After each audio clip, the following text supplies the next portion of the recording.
А в чем разница между CPC и CPM?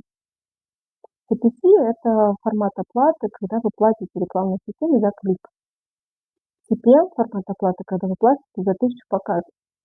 И следующий вопрос, скорее всего, будет такой: а какой вариант выбирать?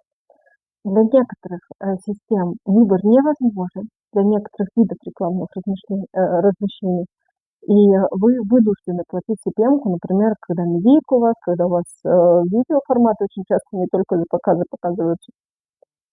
А для некоторых вы можете назначать тот вариант, который вам нужен.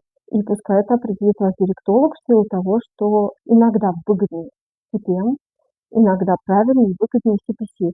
Но по моему опыту самый выгодный формат, когда вы ставите Яндексу условия оплаты по целям и ставите туда цели сквозной аналитики PringGate, например, по Галит, либо по Газельфайт, либо по продажам больших по гостях раздел. Тогда Яндекс вынужден крутить рекламу так, чтобы показывать ее в вашей целевой аудитории.